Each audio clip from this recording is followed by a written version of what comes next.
Okay, so recording has been started. So we'll move towards our presentation. Is my presentation visible?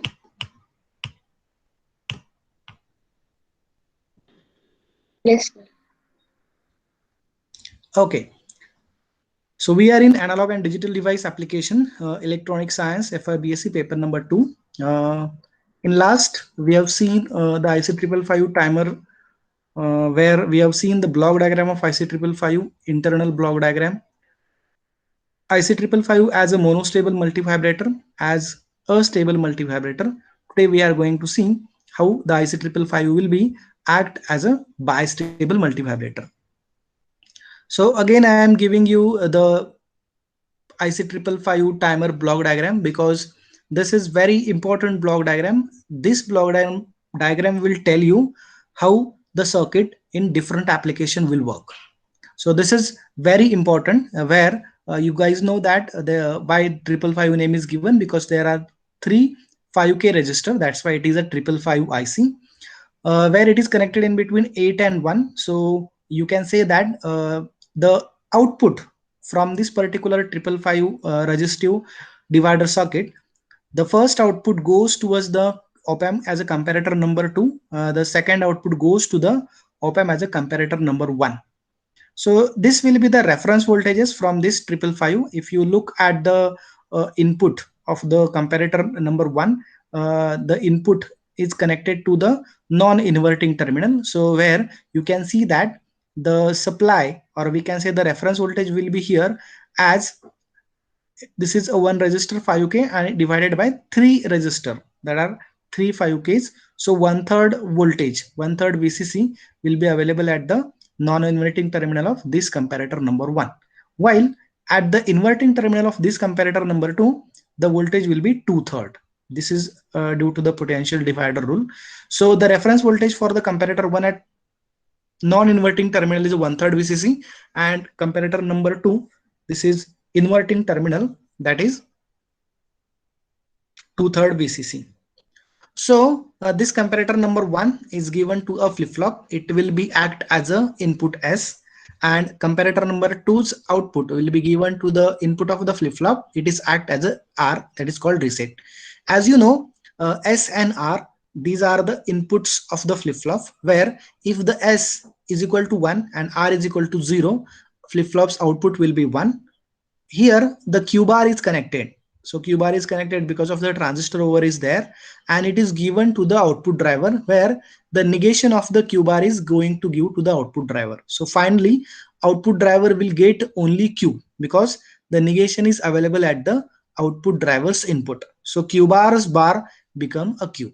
So what we can say is that the output of the flip-flop Q is connected to the 3 because it is double negated. Once it is negated as the Q bar is connected to the output of the flip-flop, and it is given to the output driver, and it is get negated when it goes inside the output driver. So you can say the third number is connected to the Q, while you can see the flip-flops one terminal is connected to the reset pin 4 number, but it is bubbled connected to the reset. Bubble means whatsoever the input at 4, it will get inverted into the flip-flop. So we can see that if the reset is connected to VCC, again if it is bubbled, the flip-flop will act as a 0. So the input of the flip-flop from reset will be 0. Flip-flop will not reset. If the reset is connected to 0, what will happen? The bubble will negate it, and the flip-flop will going to get resetted. And finally, we have a transistor over here. It is connected in between 1, 7 and the flip-flops output Q bar. So what will happen when Q bar is equal to 0? What will happen? This is NPN transistor. This transistor will not work. When Q bar is equal to 1, this is NPN transistor. The 1 means positive at the P terminal, or we can say the P-type semiconducting material. So this transistor will be on, and the collector is connected to the 7 number pin, and that's why the 7 number pin is directly connected to the 1.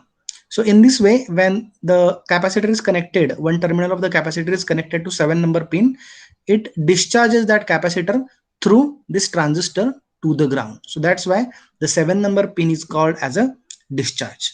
So we are going to see how this pin diagram is there. So you can see I have a one formula GTOR CTDV, the short form. GTOR means ground, trigger, output, reset. CTDV means control, control voltage, threshold, discharge, and VCC supply. So we'll see again the pin numbers one by one. So the pin number one is ground. So the ground pin will connect the 555 timer to the negative supply, or we can say to the ground. Pin number two, this is very much important pin as it is the input to the inverting terminal of comparator number one. So it is called as a trigger. This is the negative input to the comparator number one. So what will happen whenever the voltage at this inverting terminal it is less than the 1/3 VCC, then the output of this particular operational amplifier will be 1, means it will set the flip-flop. Whenever the negative terminal is higher than the 1/3 VCC, the set terminal will be 0 and this flip-flop will act according to whatsoever the value of R is there. So what we need a negative pulse on this pin, so it will set the internal flip-flop. Why? Because if the negative pulse it is greater than the 1/3 VCC, then and then only the output of this comparator will be 1. So here said that when the voltage drops below 1/3 VCC, causing the output to switch from a low to high state. So it should be greater than 1/3 VCC, then and then only this comparator will be output will be 1. This is the trigger pin. The output pin is nothing but the output from this 555. So what it is the capable of the means the characteristic of output is that we can directly connect speakers, LEDs or motor that is directly to this particular 555's output. It is giving us 1.5 volt and 200 milliampere of current. It is having a characteristic like it can sink the current from external world or it can source the current to the external one. 4 number pin is a reset pin. This pin is used to reset the internal flip-flop. As this is active low pin, I have said that the bubble is there, so this pin is called as active low pin. That's why it is generally connected to 1. 1 means VCC. Why it is connected to VCC? So that active low it becomes 0 inside the flip-flop and the flip-flop resetting will be no there. So unwanted resetting of the output can be prevented by connecting the 4 number terminal of the reset pin to equal to 1. In case of your internal examination, I can ask the question why the reset pin is connected to 1 or VCC. So to prevent unwanted resetting of the output. So that will be the answer. The 5th number pin is a control voltage. We don't have any like use of this control voltage input pins, but it can be used whenever we required the duty cycle of the capacitor, duty cycle of this particular waveform that can be changed by using this particular control voltage. So what we can do, we can apply voltage to it. It is directly connected to the 2/3 VCC voltage, so it will change the input to this comparator number 2 by connecting a control voltage to the external world, so that this 2/3 VCC will be going to get changed. It may get added or it may get subtracted. So by applying a voltage to this pin, the width of the output signal can be varied, and that is not depending on RC timing network. So what we are going to do when we are not using it, we are going to connect this particular pin through 10 nanofarad, or we can say 0.01 microfarad to ground.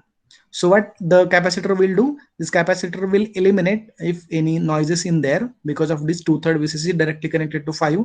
So it will go to the capacitor and it will finally go to the ground. So in this way, the AC signal, if it is available, it will be taken by the capacitor, means it will eliminate if the disturbances or noise will be there.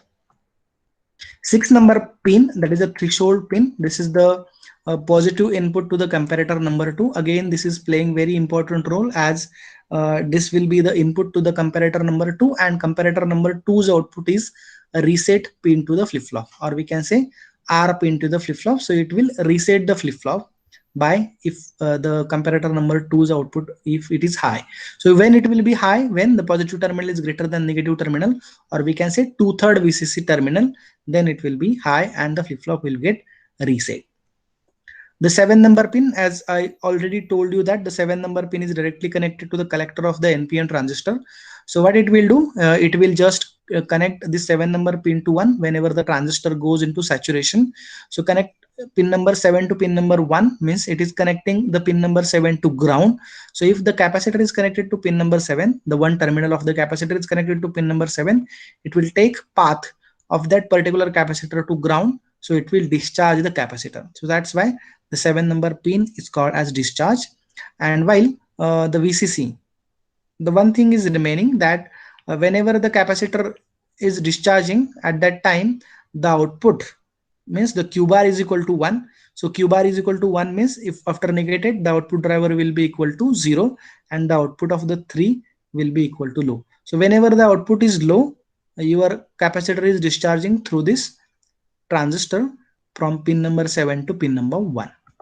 And finally, the pin number 8, VCC. This is the power supply pin, and it is a general purpose TTL 555 timers that uses from 4.5 volt to 15 volt of supply.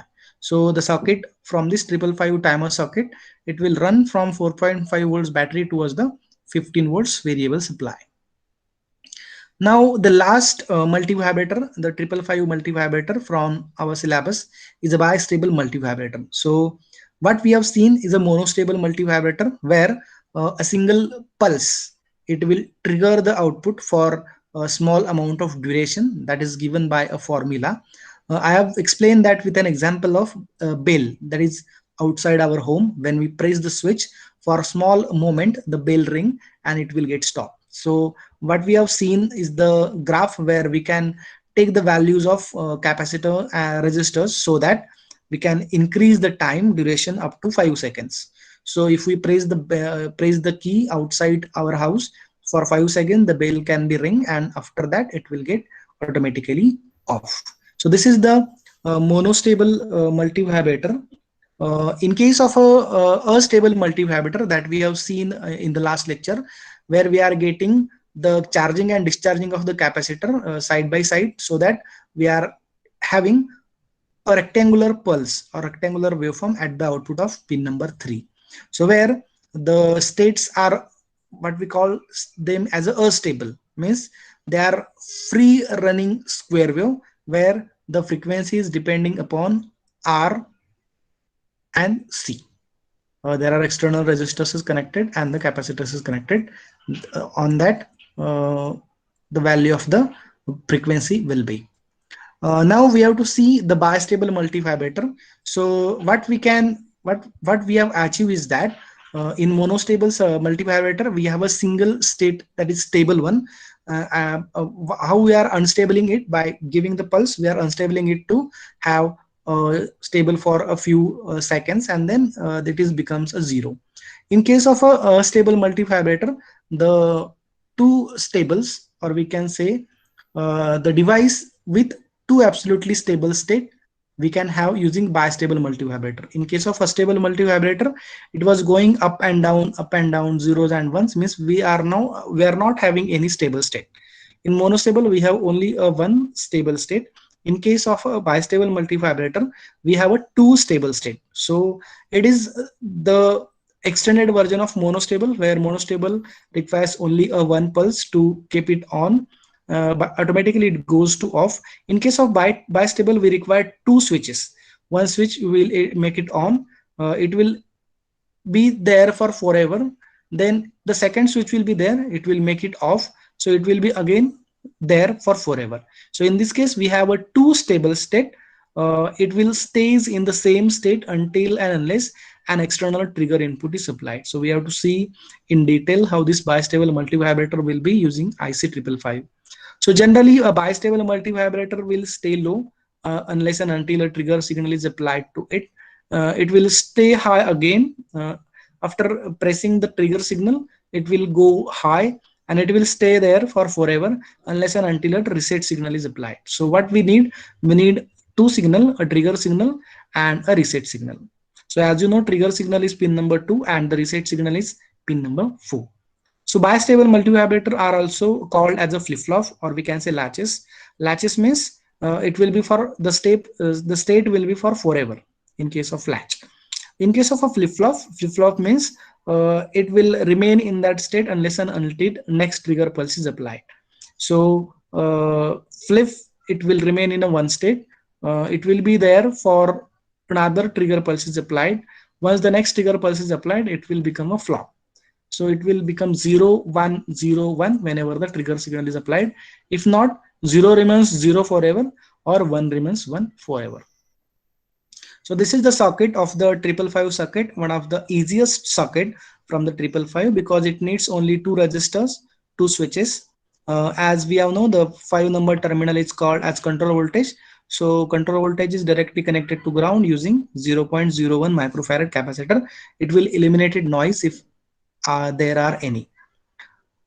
So what we have only two inputs. One is called reset and another is called trigger. So we have said that the trigger pin is connected. What will happen? The output will be high, and if reset connected, output will be low. So how to do that? It can be done by using two switches. As in case of monostable, we are having only one switch. So in case of this, there is no any kind of capacitor is available. There is no any kind of RC time is available. There is no any kind of charging discharging is available. So we have only two switches, and we are going to press it whenever we require. So this is a multi-vibrator, easiest socket that can be built using a 555 timer. As I've already told that it doesn't require any capacitor or RC time charging unit. It will not going to generate any kind of frequency or what we can say any kind of uh, monostable like socket. So it will generate the pulses depending upon the switch positions, switch S1 and switch S2. So we can say it is controlled by external trigger and reset signal. So the reset signal is pin number 4 and the trigger signal is pin number 2. They are connected. How they are connected? Just look at it. The 4 number pin is connected at the middle in between resistor and switch. What is the action of it? You can see that it is connected directly to the VCC. So the VCC, the current will flow from this resistor towards the reset. Means the 4 number terminal is getting an extra current because the switch is open. So what we can say, the VCC is connected to 4 means 4 number terminal is 1. As you can see that in case of this, if the 4 number terminal is 1, what we have, it is connected directly to the flip-flops. It is inverted. Means if the 4 number connected to 1 means the flip-flop will not reset at it is having a bubble, or we can say active low input. And the second number terminal, this is directly connected to trigger. Again, it is connected to VCC to the resistor to trigger. Means with the capacitor is connected to pin number 2. So it is not greater than the 1/3 VCC, we can say. So that's why the output of S is also not high, means the flip-flop is not set to. So what we can do is here, the voltage at pin number 1 op-amp comparators inverting terminal is greater than the non-inverting terminal. That's why we are not getting any output. So what we can do is here,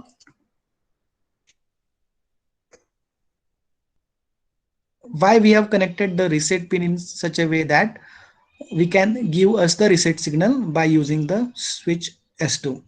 Why it is connected directly to the 4 terminal directly to the VCC? So if the accidental resets are there, they should not be there. That's why in previous monostable or stable circuitry, we have connected the 4 number terminal to the VCC. So two switches that are connected between these pins. So what it will do, if the 4 number terminal is there, if the switch S2 is pressed, the 4 number terminal should be grounded. If S1 is pressed, the pin number 2 will be grounded, and so on. So the switch at the trigger input will act as a set input for the internal flip-flop. The switch at the reset input will act as a reset for the internal flip-flop. We will see how it will be. So first, when we press the switch S1 switch is pressed, what will happen? The voltage from VCC that is going through this R1, it will goes towards the ground because the ground terminal is connected due to this switch S1. Now what will happen? The pin number 2 is, if we press the switch S1, pin number 2 is directly connected to ground. So the trigger pin 2 is now having value is equal to 0, or we can say ground. And we can see if the pin number 2's value is equal to ground, what will happen? The inverting terminal is equal to 0. So the non-inverting terminal is higher than the inverting terminal, as inverting terminal is 0, non-inverting terminal is a 1/3 VCC, means the comparator 1's output will be high, means it will set the flip-flop output will be equal to 1. So output of the 3 will be equal to 1. So it will be forever there. Whenever we press the switch S1, it will be forever there, because the S output is always equal to 1, output equal to 1. So the output stays high because there is no input from the threshold pin, pin number 6, that is left open, or we can say the threshold pin is open. That's why the comparator number 2's output will not going to get high. There will be no reset from this particular switch. Though S and R both becomes 0 0, we can say the switch S1 is pressed and released. What will happen? The pin number 2 will be high. Though the S and R both are 0 0, what will happen? The output still will be equal to 1, because of the S is equal to 0, R is equal to 0, flip-flops output will be no change.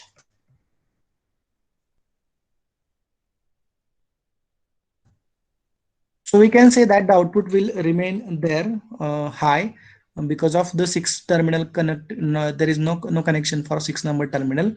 The output of the internal comparator number will not go high. So what will have, the output will be high.